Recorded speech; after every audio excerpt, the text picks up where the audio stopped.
ಇನ್ನು ಅದೇ ರೀತಿಯಾಗಿ ರಾಜ್ಯದಲ್ಲಿ ಡೆಂಗ್ಯೂ ಅಬ್ಬರ ಮತ್ತಷ್ಟು ಹೆಚ್ಚಳವಾಗ್ತಾ ಇದೆ. ದಿನಂಪ್ರತಿ ಡೆಂಗ್ಯೂ ಪ್ರಕರಣಗಳು ಬೆಳಕಿಗೆ ಬರ್ತಾನೆ ಇದೆ.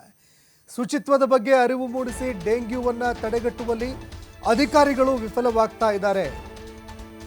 ಇನ್ನು ಹಾಸನದಲ್ಲಿ ಡೆಂಗ್ಯೂ ಆರ್ಭಟ ಮತ್ತೆ ಮುಂದುವರಿತಾ ಇದೆ. ಶಂಕಿತ ಡೆಂಗ್ಯೂ ಜ್ವರಕ್ಕೆ 9 ವರ್ಷದ ಬಾಲಕ ರಾಜೇಶ್ ಬಲಿಯಾಗಿದ್ದಾನೆ. ಅರಸೀಕೆರೆ ಮಾಡಾಳು ಗ್ರಾಮದ ಬಾಲಕ 9 ವರ್ಷದ ಬಾಲಕ ಡೆಂಗ್ಯೂಗೆ ಮೃತಪಟ್ಟಿದ್ದಾನೆ ಅನ್ನುವಂತಹ ಶಂಕೆ ವ್ಯಕ್ತವಾಗ್ತಾ ಇದೆ. ಗೌರಮ್ಮ ನಾಗರಾಜ್ ದಂಪತಿಯ ಪುತ್ರ ರಾಜೇಶ್ 9 ವರ್ಷ ವಯಸ್ಸು ಬಲಿಯಾಗಿದ್ದಾನೆ.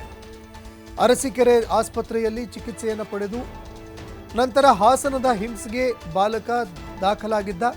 ಹೆಚ್ಚಿನ ಚಿಕಿತ್ಸೆಗಾಗಿ ಆತನನ್ನು ಹಾಸನದ ಹಿಮ್ಸ್ಗೆ ದಾಖಲು ಮಾಡಲಾಗಿತ್ತು. ಇನ್ನು ಸೋಮವಾರ ಹಾಸನದ ಹಿಮ್ಸ್ಗೆ ಬಾಲಕ ರಾಜೇಶ್ ದಾಖಲಾಗಿದ್ರು.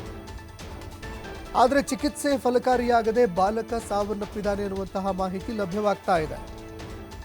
ಈ ನಡುವೆ ಮಕ್ಕಳನ್ನೇ ಟಾರ್ಗೆಟ್ ಮಾಡಿ ಡೆಂಗ್ಯೂ ನಿರಂತರವಾಗಿ ಕಾಡ್ತಾ ಇದೆ. ಹೀಗಾಗಿ ಮಕ್ಕಳಲ್ಲಿ ಅತಿ ಹೆಚ್ಚಿನ ಪ್ರಮಾಣದಲ್ಲಿ ಡೆಂಗ್ಯೂ ಪತ್ತೆಯಾಗ್ತಾ ಇದೆ ಎನ್ನುವಂಥದ್ದು ಕೂಡ ಗೊತ್ತಾಗ್ತಾ ಇದೆ. 9 ವರ್ಷದ ಬಾಲಕ ರಾಜೇಶ್ಗೆ ಡೆಂಗ್ಯೂ ಗುಣಲಕ್ಷಣಗಳು ಇತ್ತು ಅನ್ನುವಂಥದ್ದು ಕೂಡ ಗೊತ್ತಾಗ್ತಾ ಇದೆ.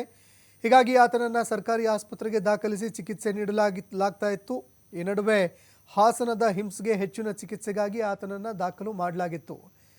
ಇನ್ನು ಚಿಕಿತ್ಸೆ ಫಲಕಾರಿಯಾಗದೆ ಬಾಲಕ ರಾಜೇಶ್ ಸಾವನ್ನಪ್ಪಿದ್ದಾನೆ ಎನ್ನುವಂತಹ ಮಾಹಿತಿಗಳು ಲಭ್ಯವಾಗ್ತಾ ಇದೆ.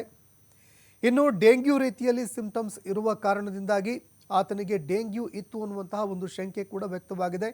ಇದೇ ಕಾರಣಕ್ಕೆ ಆತನ ರಕ್ತದ ಮಾದರಿಯನ್ನು ಪಡೆದುಕೊಂಡು ಪರಿಶೀಲನೆಗೂ ಕೂಡ ಒಳಪಡಿಸಲಾಗ್ತಾ ಇದೆ. ಹೀಗಾಗಿ ಡೆಂಗ್ಯೂ ಇತ್ತಾ ಇಲ್ವಾ ಈ ಬಗ್ಗೆ ಇನ್ನೇನು ಕೆಲವೇ ಹೊತ್ತಿನಲ್ಲಿ ಮಾಹಿತಿ ಕೂಡ ಗೊತ್ತಾಗುತ್ತೆ.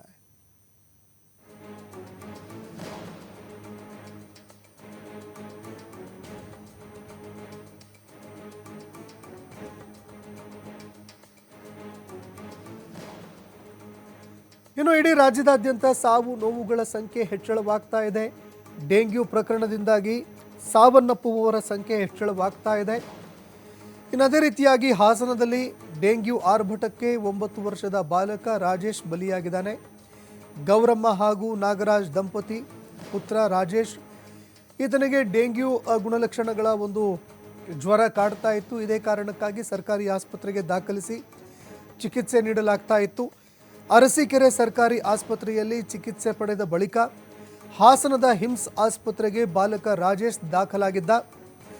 ಇನ್ನು ಸೋಮವಾರ ಹಾಸನದ ಹಿಮ್ಸ್ ಆಸ್ಪತ್ರೆಗೆ ದಾಖಲಾಗಿದ್ದಂತಹ ರಾಜೇಶ್ ಮೃತಪಟ್ಟಿದ್ದಾರೆ ಎನ್ನುವಂಥದ್ದು ಗೊತ್ತಾಗ್ತಾ ಇದೆ.